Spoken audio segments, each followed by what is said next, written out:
Somo la Injili takatifu ilivyoandikwa na Marko, sura ya 4 aya ya 26 hadi aya ya 34.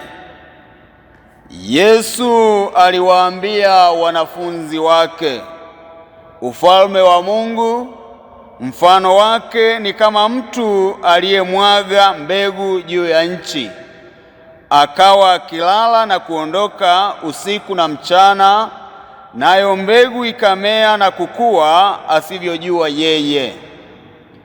Maana nchi huzaa yenyewe, kwanza jani, tena suke, kisha ngano pevu katika suke. Hata matunda yakiiva, mara hupeleka mundu, kwa kuwa mavuno yamefika. Akasema, tuulinganishe na nini ufalme wa Mungu? Au tuutie katika mfano gani? Ni kama punje ya haradali, ambayo ipandwapo katika nchi, ingawa ni ndogo kuliko mbegu zote zilizo katika nchi, lakini kisha kupandwa hukua, ikawa kubwa kuliko miti yote ya mboga, ikafanya matawi makubwa, hata ndege wa angani waweza kukaa chini ya uvuli wake.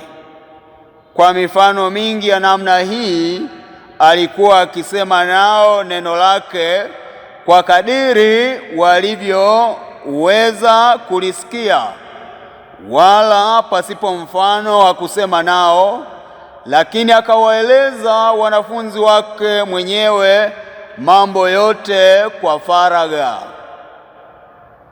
Neno la Bwana.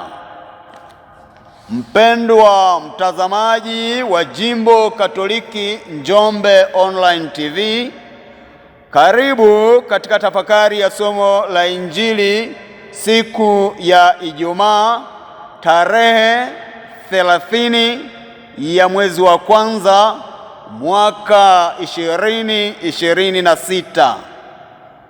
Katika tafakari ya somo la Injili ya leo tunajifunza jambo moja muhimu sana katika makuzi yetu ya maisha ya kiroho na maisha yetu ya kimwili, kuwa mambo yote makubwa katika maisha yetu tunayoyaona na tunayoyashuhudia huanza kama jambo dogo sana, liwe jambo zuri au jambo baya. Na hivi kila mmoja wetu lazima awe makini na jambo ambalo analiendekeza katika maisha yake. Kama ni jema, litakuwa, litaongezeka na kuwa jambo kubwa lenye kuleta baraka katika maisha yako binafsi na kwa maisha ya wengine pia.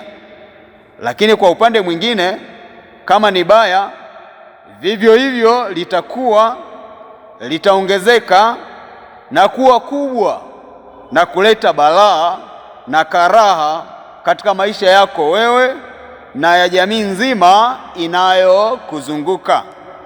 Wapendwa, bila shaka wengi wetu tunaufahamu vizuri mti wa mbuyu. Ni mti mkubwa, lakini mbegu yake ni ndogo sana. Ukiitazama huwezi kutegemea kwamba mbegu ile ikipandwa inaweza kumea, kukua na kuwa mti mkubwa kama tuonavyo mbuyu. Jambo hili pia tunaliona katika makuzi ya binadamu. Binadamu yeyote anaanza kwa seli moja mpaka kufikia hatua ya kuwa mtu mzima, mtu wa heshima, mtu muhimu, mtu maarufu na mtu ambaye ni tegemeo katika jamii na wengine hata kuogopeka na binadamu wenzao. Ufalme wa Mungu pia unaanza kama kitu kidogo, hatimaye unakuwa na kuenea katika ulimwengu mzima. Mungu ametuweka sisi kuwa warithi wa ufalme huo na ametupa wajibu wa kueneza ufalme huo mahali popote duniani. Somo la Injili ya leo linatupa fundisho hili kwamba ufalme wa Mungu huanza kama kitu kidogo, kisha hukua na kuenea duniani kote, na binadamu ndio warithi wa ufalme huo, na wakati huo tunapewa wajibu wa kueneza ufalme huo duniani kote. Ndugu zangu, Yesu anatuambia kwamba baada ya kuotesha mbegu katika shamba, mkulima anafanya kitu kidogo sana zaidi ya kusubiri kwa uvumilivu ili mbegu iote na kukua. Sehemu inayobaki ni kazi ya Mungu. Kuna nguvu ya ajabu iliyopo ndani ya mbegu. Nguvu ya Mungu na hekima yake vinafanya kazi kuifanya mbegu hii ikue. Kazi ya mkulima ni kulipalilia shamba, kulilinda dhidi ya wanyama wafugwao na wanyamapori, wadudu waharibifu na hatari nyingine zinazoonekana kuuathiri mmea. Lakini kazi kubwa inafanywa na Mungu. Yeye ndiye anayeleta mvua na mwanga wa jua ambao mimea inahitaji. Hivi ndivyo ufalme wa Mungu unavyokuwa.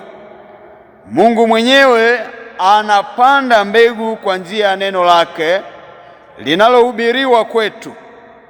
Mbegu hii inaota siku ya ubatizo na imekuwa ikiendelea kukua tangu wakati mtu anapobatizwa.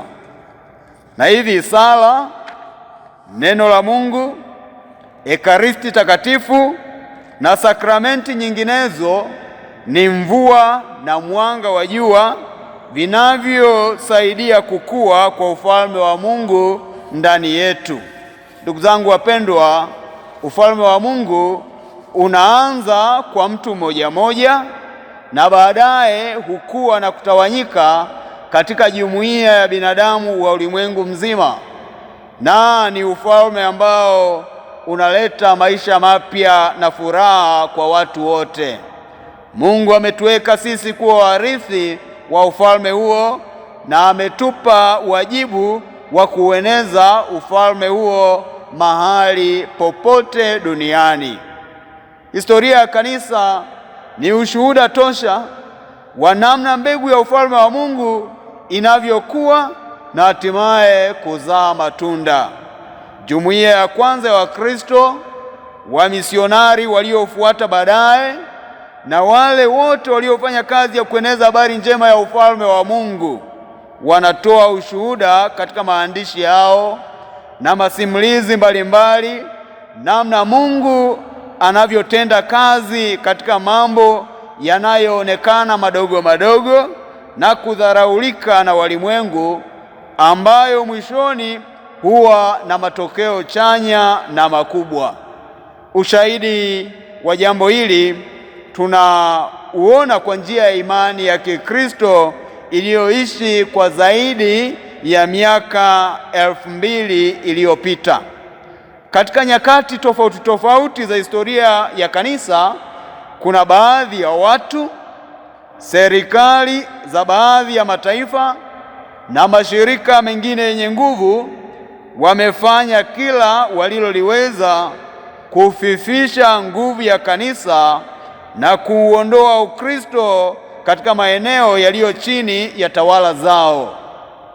Matokeo yake wameshindwa. Na hata katika nyakati zetu hizi kanisa bado linashambuliwa ili kufifisha kazi yake ya kuhubiri neno la Mungu.